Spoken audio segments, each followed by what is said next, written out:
There's my audience. Hey, audience. All right. So, guys, imagine being in the middle of a fast food restaurant during the busiest part of the day, running back and forth between taking orders and putting food in bags. Needless to say, it's pretty wild in there. Um, if you had a second to spare, you notice there are a lot of people just like you working hard. There are 3 people at the counter taking orders, 3 people at the window running the window, and 4 people in the kitchen making food. There's a lot of parts that make this machine work as it should. And at the end of the day, you come to realize, hey, everyone here is getting paid minimum wage. And that's not right because everyone there is putting out a lot of work. What's the sense in that? Even if you don't make minimum wage, or you think this is silly, you are still a part of this economy.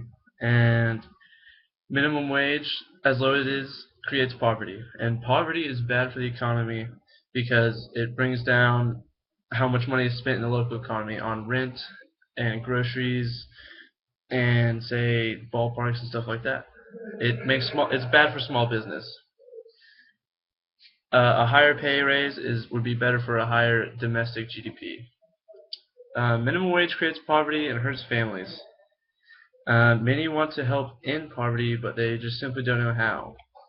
I'm here to tell you there are 2 very simple ways to end poverty. I will be going over the problem solutions to end poverty. Problem number 1. Poverty is hurting the economy. The following quote is from Myerson, and he said, "Putting more money into people of the poor increases the community's level of sales, therefore creates jobs." He wrote this in the Washington Post in an article titled "Raise Wages." Pretty much, if you gave poor people more money to spend, they would be going around and spending money. Sadly, there's just not enough money for people to spend. Critics who are against minimum wage are in fact hurting the economy when they think they're being good for it. A higher minimum wage creates jobs and demand for local products like rent and food. The second problem is that the current minimum wage is too low. That is what causes the first problem too. 4 in 10 U.S. households are strained financially 5 years after the Great Recession. Don Lee wrote this a couple years ago, as you can tell, for the LA Times over debt. People get stuck into debt cycles because they can't afford to own their own stuff. So you want a new car, but you have to go get a car note. You need a house, so you have to go buy a house. But if you're on minimum wage, how are you going to pay for all that? It just keep putting on back order. You're only paying the interest. You're not actually paying off the house. And if you get into these debt cycles, you usually cannot get out. The statistic 4 out of 10 households is way too high. That shows that there are almost half of Americans are in poverty or struggling financially. This cannot be good. This is because of deregulation and a low minimum wage.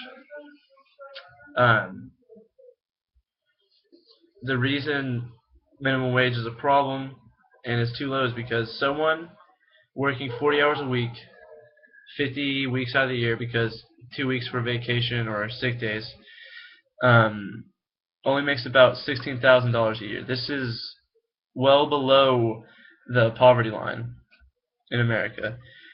And even so, if you're working full-time, you want to be able to qualify for welfare benefits or food stamps. So the first solution I would have would be easily just raise the minimum wage. A higher minimum wage shouldn't be a one-time benefit.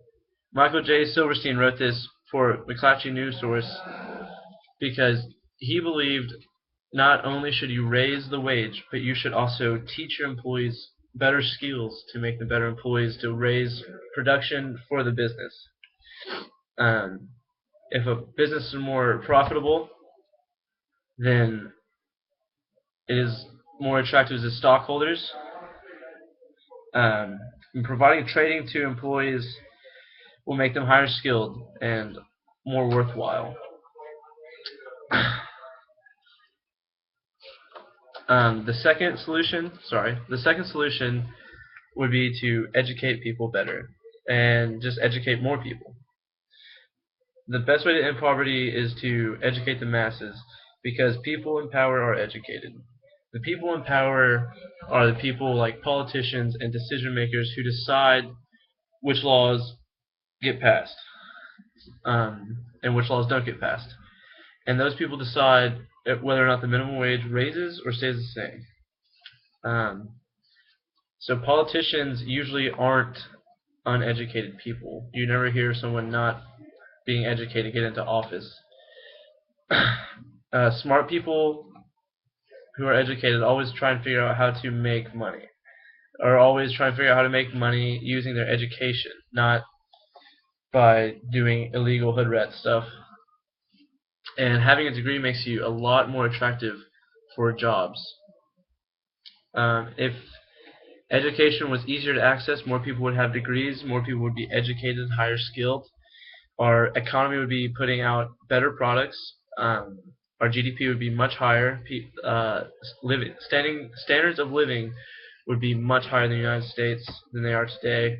4 out of 10 people is simply way too many to be impoverished. So my conclusion is just simply that minimum wage is way too low, creates poverty, and hurts families. The best solutions to fix this problem would be to raise minimum wage and educate the masses. If you did this, life would be better and people would be happier. Alright, I'm Matt Harris, and thanks for listening. I'm sorry. It's probably all sketchy. I'm just really nervous and had to get it done real quick. Y'all have a good one.